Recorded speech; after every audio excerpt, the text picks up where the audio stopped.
بسم الله الرحمن الرحيم. إذا وقعت الواقعة ليس لوقعتها كاذبة خافضة رافعة. إذا رجت الأرض رجا وبست الجبال بسا فكانت هباء منبثا وكنتم أزواجا ثلاثا فأصحاب الميمنة ما أصحاب الميمنة وأصحاب المشأمة ما أصحاب المشأمة والسابقون السابقون أولئك المقربون في جنات النعيم ثلة من الأولين وقليل من الآخرين على سرر موزونة متكئين عليها متقابلين يطوف عليهم ولدان مخلدون بأكواب وأباريق وكأس من معين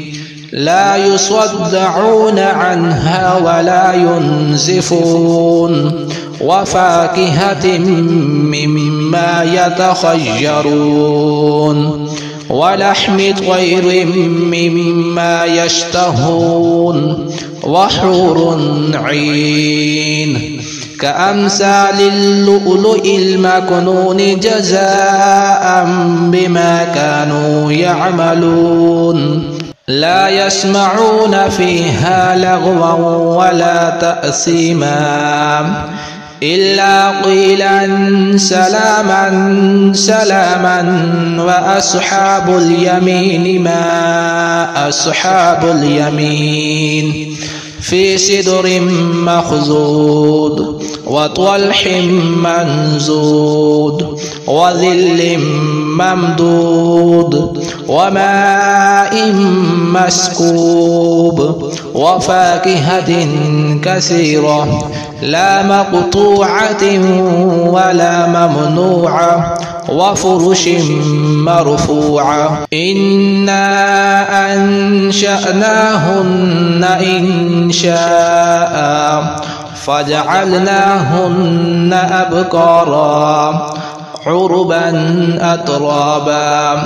لأصحاب اليمين ثلة من الأولين وثلة من الآخرين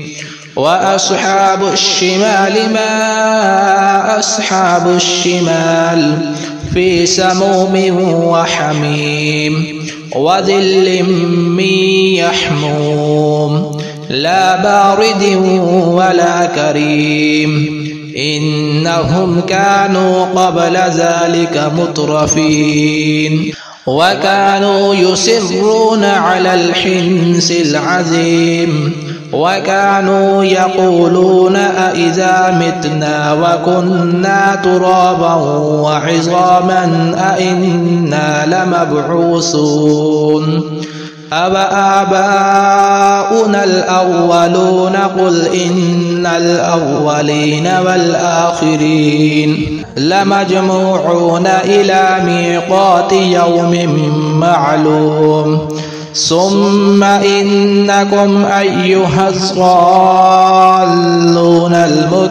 المكذبون لآكلون من شجر من زقوم فمالئون منها البطون فشاربون عليه من الحميم فشاربون شرب الهيم هذا نزلهم يوم الدين نحن خلقناكم فلولا تصدقون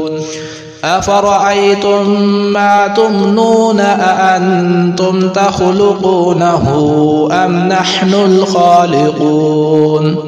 نحن قدرنا بينكم الموت وما نحن بمسبوقين على أن نبدل أمثالكم وننشئكم فيما لا تعلمون ولقد علمتم النشأة الأولى فلولا تذكرون أفرأيتم ما تحرثون أأنتم تزرعونه أم نحن الزارعون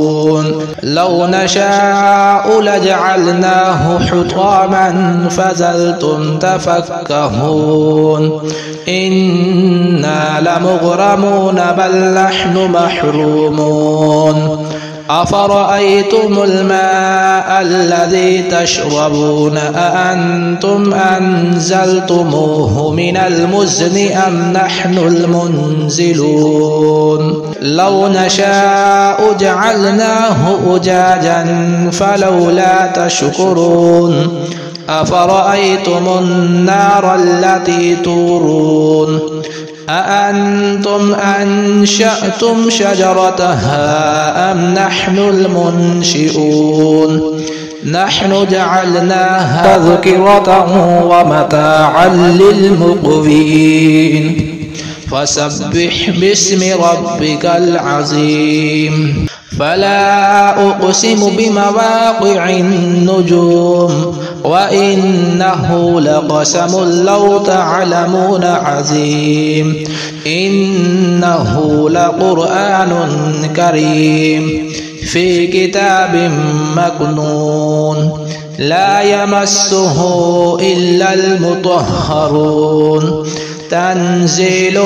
من رب العالمين أفبهذا الحديث أنتم مدهنون وتجعلون رزقكم أنكم تكذبون فلولا إذا بلغت الحلقوم وأنتم حينئذ تنظرون ونحن أقرب إليه منكم ولكن لا تبصرون فلولا إن كنتم غير مدينين ترجعونها إن كنتم صادقين فأما إن كان من المقربين فروح وريحان وجنة نعيم وأما إن كان من أصحاب اليمين فسلام لك من أصحاب اليمين وأما إن كان من المكذبين الضالين فنزل من حميم وتصلية جحيم إن هذا لهو حق اليقين فسبح باسم ربك العظيم.